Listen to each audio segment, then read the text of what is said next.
Known for his songs Nakapagtataka, Panakip Butas, and Ganda ng Ating Musika, singer and actor Hajji Alejandro was considered a pillar in OPM.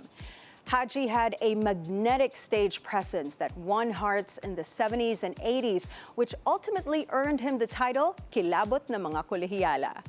As we lose another Filipino cultural icon, we revisit the legacy of the one and only Hajji Alejandro.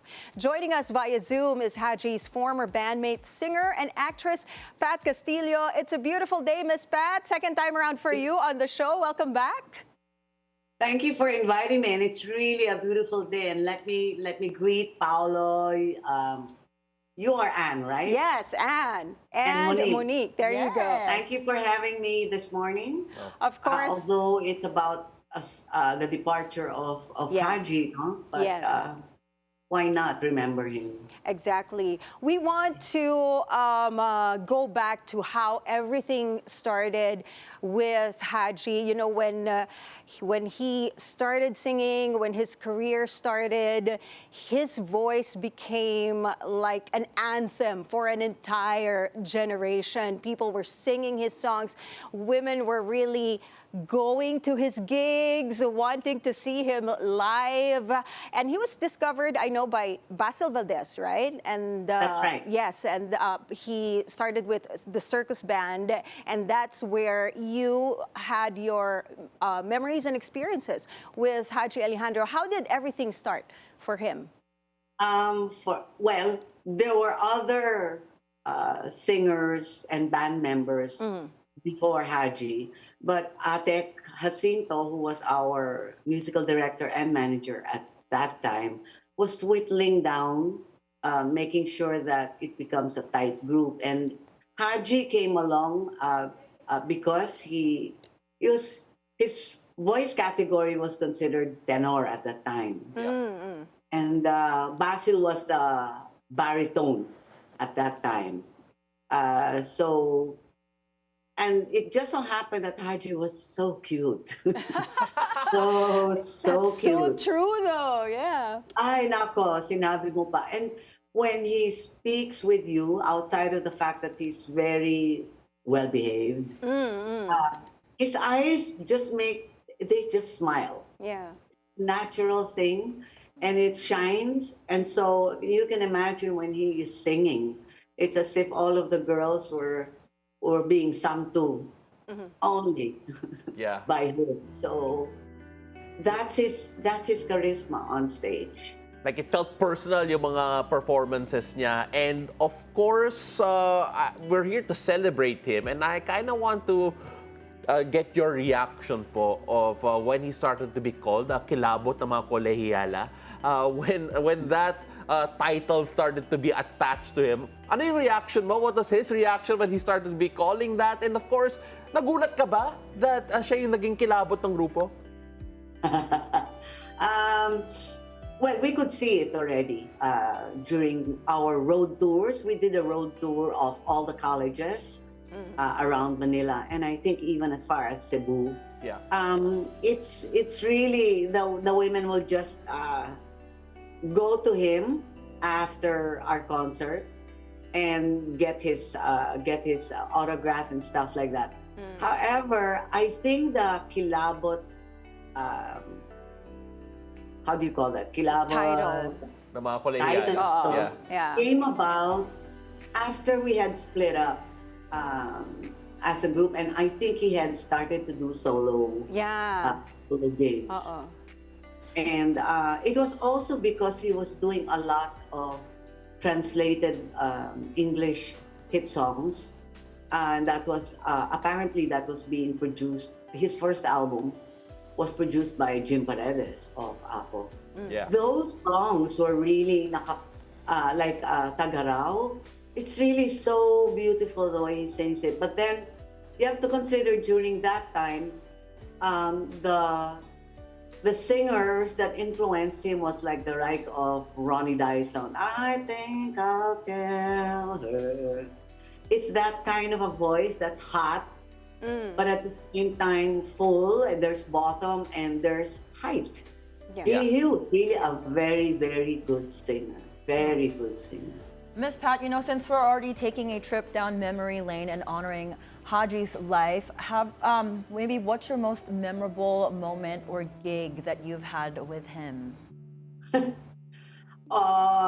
Gigs, funny gigs, but I'm not sure if he was with us. We had to do something in a province, and it was for a fiesta, and we were being asked if we knew how to play paso doble, okay? In a quadrangle. Alam mo naman sa probinsya, no? May mga quadrangle dyan. And then I'm not sure, but Hajji being a very good dancer, he comes from a family of dancers. I think it was his father who was very, very, he was quite well known for being a great dancer. At any rate, it started, no? So pasadoble is and all of the women and the men go on a square around that quadrangle. The whole time it was it never stopped. And so the people complained. So sort of saying that, but we're a rock band. We don't play pasadoble. So we had to hide. Especially Hajji, because all of the young girls were running after him. Oh, that's so good. It was very difficult. Miss Pat, I remember watching Hajji perform live back in 2023. And, even after all those years, when I watched him perform, he did an opening set to this parang fundraising event that my daughter was going to be performing in. And he was the opening set. He sang most of his famous songs. And I was just so in awe, like, oh my goodness, kaya siya tinawag na Kilabot ng mga Kolehiyala, because even in 2023, after all those years, ibang klase yung charisma niya on stage. And we had all these ladies in front, yung mga tita na sponsor ng event. Gusto ko, nagsisigawan sila. Mga ka-HDan po. Nagsisigawan sila, and then he went down the stage, tapos kinamayan niya yung mga ladies in front, and grabe yung charm niya talaga. He was just electric, Yes. Yeah. Aside from his charm, his charisma, what do you think, helped in the longevity of his career? Yung hold niya sa audience, even after all those years. Let me put it this way. He also started doing a lot of the Elvis Presley songs. Because the way he could dance and because of the way he could handle his body, you see. So throughout the show, he's a pretty hard act to follow. Meaning to say, if there was a show that was an ensemble, meaning there were several of us, I wouldn't want to go after him. Because he has that heat, he has that energy. He is so committed to the movements and the song. He knows when he's not in a very good, maybe he's feeling sick at that time. He knows how to handle it, perhaps because of the training and the discipline that we band members had as band members. Because it's quite difficult to keep on putting up a show and have that energy in spite of being sick at the moment or having, problems at home. What I like about Hajji's legacy is that until now, I know siguro yung masasabi niyang peak in the industry was probably a decade or two back, pero hanggang ngayon, we still feel the reverberations of his work. We still go back to it. And not a lot of people can say that they've achieved that level of importance dito sa industriya po natin. When we take a look at the legacy that he's leaving behind, what do you think that is? And why do you think people always turn back to him? Because he feels timeless in so many ways. He made himself timeless because he would tweak or reinvent himself how by joining the group, the Hitmakers. And he felt very comfortable with them because he really likes to make jokes. If I remember during our time in circus band, he would always be with the boys, the band members, and all the other male members, no. And he would always crack jokes. He was very quick at observing things and then making a comment about it.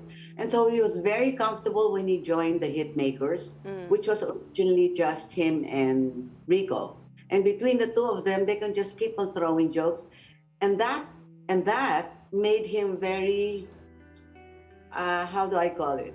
He had a presence on stage because he would connect with the audience through his spiels and the jokes that he would crack, which would springboard into the next song, perhaps. So he has many stories to tell, and for a lot of the young performers today, it's not just a matter of being nice and saying the right words. You really have to be quick on your feet. Tita Pilita taught me that. Yeah, because I was feeling uncomfortable when I started doing solo, and she said, "You have to be quick on your feet. You have to know what you're doing. It's the whole overview of the whole show, so you know what to do with yourself." Miss Pat, you mentioned that he did a lot of jokes, but personally, did you find those jokes funny yourself? Well, sometimes it's almost misogynistic. But then during my time, those were common terminologies by the boys. Okay, yeah. It was normal. And we girls would just go in one corner and talk about the latest clothes, latest whatever.